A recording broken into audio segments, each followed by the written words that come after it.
میسا نے یکدم بھاری آواز میں اس سے پوچھا تھا۔ بظاہر تو چہرے پر کوئی ایسی خوفناک تاثرات نہ تھے، لیکن اس کی مسکراہٹ اور آواز سے سعد کا دل کانپ گیا تھا۔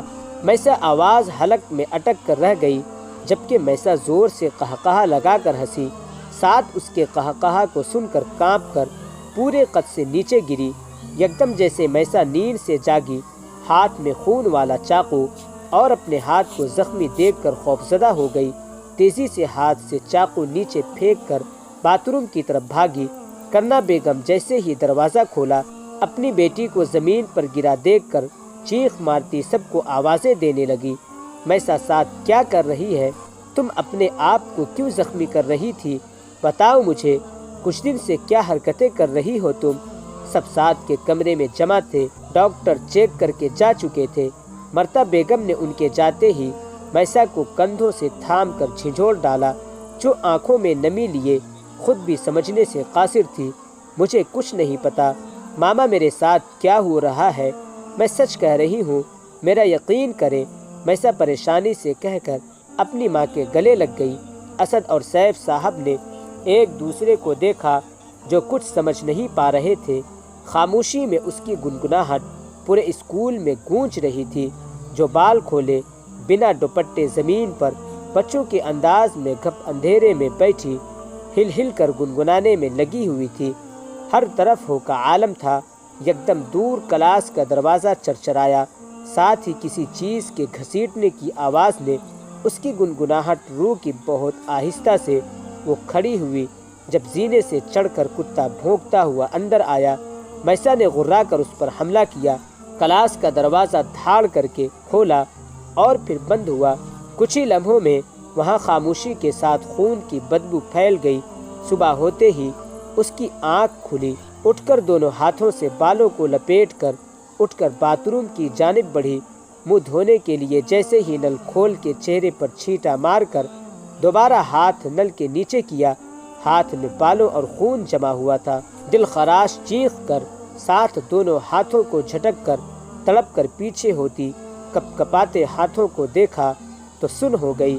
ہاتھ ہر چیز سے پاک تھے۔ خوف کے مارے وہ جلدی سے باتھ روم سے نکل گئی، کمرہ لاک کر کے شب خوابی کا لباس بدلنے لگی۔ جب اسے محسوس ہوا کوئی اسے دیکھ رہا ہے، ہاتھ میں تھامی قمیص کو سختی سے پکڑے وہ چاروں طرف آنکھیں پھاڑ پھاڑ کر دیکھنے لگی۔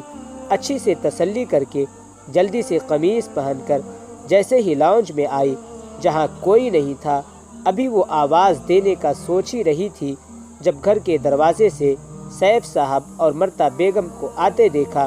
ماما کیا ہوا؟ آپ سب اس وقت کہاں چلے گئے تھے؟ نیچے پرنسپل کے پاس سے آ رہے ہیں۔ گیٹ کے اندر سامنے ہی کتا مرا ہوا تھا۔ اف، جانے کب مرا بیچارہ۔ وہ تو شکر تھا آج اسکول بند نہیں تھا، ورنہ تو کیڑے کھا جاتے پورا۔ مرتا بیگم جھرجھری لیتی بتا کر اپنے کمرے کی طرف بڑھ گئی، جبکہ میسا انہیں جاتا دیکھتی رہی۔ 2 دن پرسکون گزرے نہ تو میسا کو اٹھتے ہی جسم میں درد ہوتا، نہ ہی کوئی پراسرار حرکت ہوئی۔ میسا سعد کو پانی دے آؤ۔ کرنا بیگم صوفے پر بیٹھی اسے آتے دیکھ کر بولی۔ میسا سر ہلا کر کچن کی طرف بڑھ گئی۔ آ جاؤ۔ سعد بیڈ پر بیٹھی فرنچ فرائز کی فل سائز کی پلیٹ ہاتھ میں پکڑے مووی دیکھتے ہوئے کھانے میں مشغول تھی۔ سعد آپی پانی لائی ہوں۔ میسا آگے بڑھ کر سائڈ ٹیبل پر گلاس رکھتے ہوئے بولی۔ سعد نے پلیٹ نیچے رکھ کر گلاس اٹھا کر گلاس کو منہ سے لگایا، نظریں مووی پر مرکوز تھی۔ یکدم تڑپ کر سعد نے گلاس کو قالین پر پھینک کر قہقہا کرنے لگی۔ اچانک میسا پراسرار طریقے سے مسکرائی، آنکھیں کا ڈیلا سیاہ ہو کے واپس اپنے اصلی رنگ میں بدلا۔ میسا نے فرش پر گلے گلاس کو دیکھا جس میں بے تحاشا بال تھے۔ امی امی بچائیں، امی امی۔ سعد نے فرش پر گرے گلاس کو دیکھا تو ڈر کر اپنی ماں کو آوازیں دینے لگی۔ کرنا بیگم جلدی سے اندر آئی، پیچھے ہی مرتا بیگم بھی ساتھ ہی ان کے آئی۔ کیا ہوا سعد؟ ایسے کیوں چلا رہی ہو؟ امی اس نے مجھے پانی میں بال بھر کر دیے۔ یہ لڑکی پاگل ہو چکی ہے۔ اس دن اپنے آپ کو زخمی کر کے خوش ہو رہی تھی، آج ابھی مجھے اس نے جانے کون سا کالا جادو کر کے مجھے بالوں سے بھرا پانی پلایا اوہ!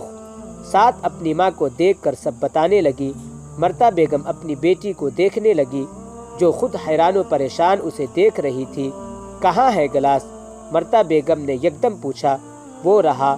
سعد نے ہاتھ کے اشارے سے گلاس کی طرف اشارہ کیا۔ مرتا بیگم نے گلاس جیسے ہی اٹھا کر دیکھا، جہاں بالوں کا نام و نشان نہیں تھا، سعد تو دیکھتے ہی آنکھیں جھپکنا بھول گئی، جبکہ میسا ناسمجھی سے کھڑی رہی۔ میسا سعد تمہارے برابر کی ہے جو اس کے ساتھ اس طرح کا مذاق کر رہی ہو، معافی مانگو۔ مرتا بیگم نے بازو پکڑ کر سخت لہجے میں کہا۔ میری کیا غلطی ہے؟ اور جب وہ میرے برابر کی ہی نہیں تو میں کیوں کروں گی مذاق؟ میسا چڑ کر کہتی، بازو چھڑوا کر کمرے سے نکل گئی۔ دیکھا اس کے تیور دن بدن بدتمیز ہوتی جا رہی ہے۔ کرنا بیگم غصے سے بول کر گلاس اٹھانے لگی، لیکن خالی گلاس کو دیکھ کر حیران رہ گئی۔ مرتا بیگم نے سلگتی ہوئی نظر سعد پر ڈالی۔ تم سے ایسی امید نہیں تھی۔ مرتا بیگم چبا کر کہتی کمرے سے نکل گئی۔ 12 بجے کا وقت تھا۔ میسا کا کل ٹیسٹ تھا، اس لیے وہ لاؤنج میں ہی بیٹھی پڑھ رہی تھی، جبکہ سب کمرے میں سونے جا چکے تھے۔ اچانک خاموش فضا میں دروازہ زوردار آواز میں دروازہ کھولنے اور بند ہونے کی آواز گونجی۔ اچانک ہونے والی آواز پر میسا کی انگلیوں میں دبا پین چھوٹ گیا۔ گھبرا کر اس نے دروازہ کی طرف دیکھا۔ یکدم دوبارہ دروازہ کھول اور بند ہوا۔ میسا ڈر کر اٹھ گئی۔ اس سے پہلے وہ کمرے میں جاتی، دروازہ کے پار کسی لڑکی کے تڑپ تڑپ کر رونے کی آواز آ رہی تھی۔ خوف سے وہ اپنی جگہ سے ہل نہ سکی۔ لڑکی کے رونے کی آواز بھاری سے بھاری ہوتی چلی گئی۔ میسا کا خون خشک ہو گیا۔ دھاڑ سے آواز کے ساتھ کوئی اس کے آر پار ہوا۔ زوردار کھٹکا لگنے سے وہ لڑکھڑائی۔ ہمت کرتی اپنے کمرے میں جا کر بند ہو گئی۔ میسا صبح اٹھی تو وہی درد جس میں محسوس ہوا۔ انگڑائی لے کر جیسے ہی وہ اٹھی، آنکھیں پھٹی کی پھٹی رہ گئی۔ سامنے ہو اس کی ماں خون سے لت پت صوفے پر پڑی ہوئی تھی، پورا چہرہ خون سے بھرا ہوا، پورے جسم پر خون سے کپڑے بھیگے ہوئے تھے۔ ایسا لگ رہا تھا جیسے کسی نے خون سے نہلا دیا ہو۔ میسا کے جسم میں سنسنی سی دوڑ گئی۔ لرزتے وجود کے ساتھ بیڈ سے نیچے اتری۔ جب پیروں کے نیچے گیلا گیلا محسوس ہوا، آہستہ سے سر جھکا کر اپنے پیروں کی طرف دیکھ کر ریڑھ کی ہڈی میں سنسناہٹ دوڑ گئی۔ ہر طرف خون ہی خون تھا۔ اپنی ماں کی حالت دیکھ کر اس کے آنسو بھی نہیں نکل پائے۔ ہا ہا ہا قہقہا کی آواز پر میسا نے جھٹکے سے سر اٹھایا۔ سامنے ہی سعد کھڑی بڑا سا بیلچہ پکڑے قہقہا لگا رہی تھی۔ بیلچہ بھی خون سے بھرا تھا۔ سیاہ بڑی آنکھیں اسی کو دیکھ کر ہنس رہی تھی۔ یکدم میسا کو شدید غصہ عود کر آیا۔ سائیڈ ٹیبل پر شیشے کا بھاری واس اٹھاتے ہی میسا نے اس پر حملہ کر دیا۔ گھر کے سبھی افراد ٹی وی لاؤنج میں بیٹھے تھے جب زور زور سے چیخوں کی آواز پر سب سے پہلے مرتا بیگم میسا کے کمرے کی طرف بھاگی۔ دروازہ کھولتے ہی سب لرز کر رہ گئے۔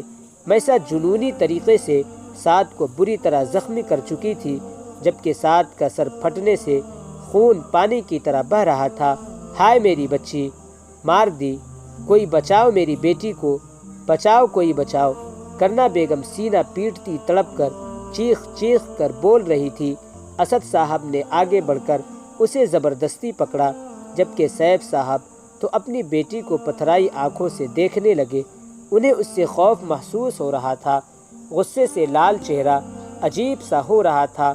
اسد صاحب نے اسے قابو کر کے تھپڑ در تھپڑ مارنے شروع کیے۔ یکدم میسا ہوش میں آئی۔ اپنی ماں کو صحیح سلامت سامنے کھڑا دیکھ کر آنکھیں جھپکنا بھول گئی۔